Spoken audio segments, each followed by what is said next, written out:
নমস্কার বন্ধুরা, আজ একটি পেঁপের নিরামিষ অসাধারণ রেসিপি আপনাদের সামনে নিয়ে এসেছি।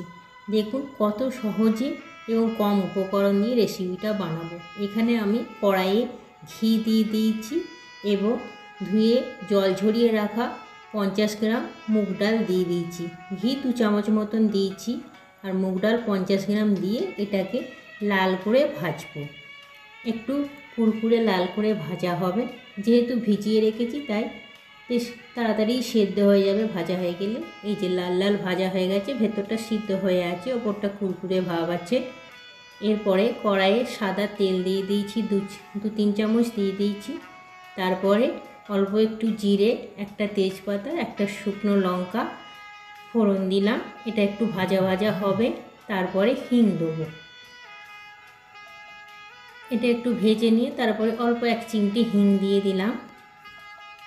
ভাজার গন্ধটা বেরুলে তারপরে আদা বাটা 1 চামচ, অল্প একটু জিরে বাটা 1 চামচ মতন, আর একটু ধনে বাটা একসঙ্গেই বেটে জল দিয়ে এটা দিয়ে দিলাম। এবার মশলাটা একটু ভাজবো।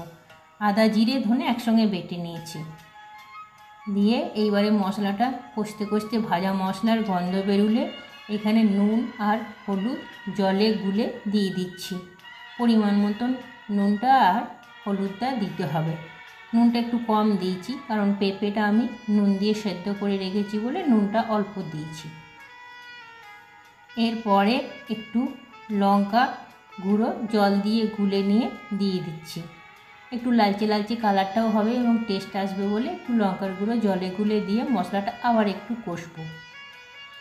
একটু শুকনো শুকনো করতে হবে ভাজা হতে হতে। তারপরে টমেটো পিউরি দেবো একটু। এই যে দেখুন তেল ছেড়ে আসছে, খুব ভালো লাগছে। একটু চিনি দেবো, অল্প একটু মিষ্টি মিষ্টি হলে ভালো লাগে, পেঁপের তরকারি তো এটা স্বাদ মতন অল্প একটু দিতে হবে।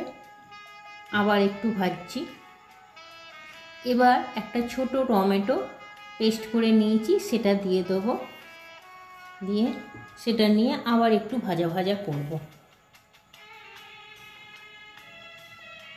এখানে আমি বলে রাখি, আলু আর পেঁপেটা ডুমো ডুমো করে কেটে আমি সেদ্ধ করে রেখেছি।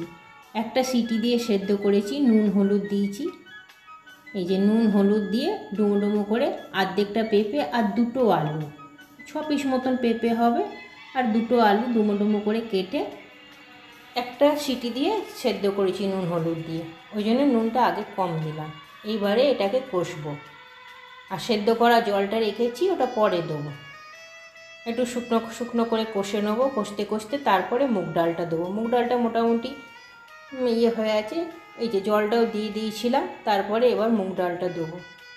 পেঁপে সেদ্ধর যে জলটা ছিল সেটাও এক্সট্রা জলটা দিয়ে তারপরে মুগ ডালটা দিয়ে দিলাম।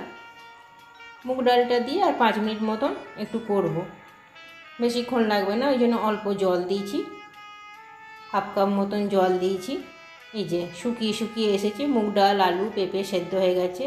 আলু আর পেঁপে তো আগেই সেদ্ধ করা ছিল। এই দেখুন মুগ ডালগুলো কেমন দেখা যাচ্ছে। মুগ ডালের জন্য আরও মিনিট 5 মতন একটু শুকনো শুকনো করতে হলে একটু শুকনো শুকনোই রাখবো। রুটি পরোটা দিয়ে খেতে খুব ভালো লাগে, ভাত দিয়েও ভালো লাগে, কিন্তু পরোটার সঙ্গেই আমার বেশি ভালো লাগে। এই দেখুন কেমন সুন্দর হয়ে গেছে, মুগ ডালগুলো দেখা যাচ্ছে। এগুলো যখন দাঁতে একটু একটু করে লাগে খেতে খুব ভালো লাগে, আর ঘি হিঙের সেন্টটা তো আরোই সুন্দর লাগে। শুকনো শুকনো করে নেড়ে এবার নামাবো। এবার একটা বাটিতে 1 চামচ গরম জল নিয়ে নিয়েছি। এই গরম জলের মধ্যে 1/2 চামচ কাশ্মীরি লঙ্কার গুঁড়ো আর একটু ঘি দিয়ে গুলে নেব। গুলে নিয়ে যে তরকারিটা শুকনো শুকনো হয়েছে এটা ওর ওপর থেকে ছড়িয়ে দেবো। তাহলে একটা লালচে কালারও আসবে আর ঘিয়ের একটা সুন্দর গন্ধ ভুরভুর করবে। খাবার সময় খেতে খুব ভালো লাগবে। এই যে শুকিয়ে শুকিয়ে এসছে আমার তরকারিটা, ওপর থেকে একটু এই ইয়েটা দিয়ে দিচ্ছি যাতে গ্রেভিটা বেরিয়ে আসে এবং রুটি দিয়ে খেতে সুবিধে হয়। দেখুন ঘিটা কেমন ভাসছে। এবার ওপরে কাঁচা লঙ্কা ছড়িয়ে দেবো, চিড়ে নিয়েছি ছড়িয়ে দেবো। তারপরে রেডি হয়ে গেছে। রুটি দিয়ে দিলে দারুণ লাগবে। একবার আপনারা করে দেখবেন, আর যদি ভাল লাগে প্লিজ আমাকে একটু জানাবেন কেমন হলো। একটু পাশে থাকবেন আর একটু মন্তব্য করবেন কিন্তু, হ্যাঁ। দেখুন কত লোভনীয় লাগছে।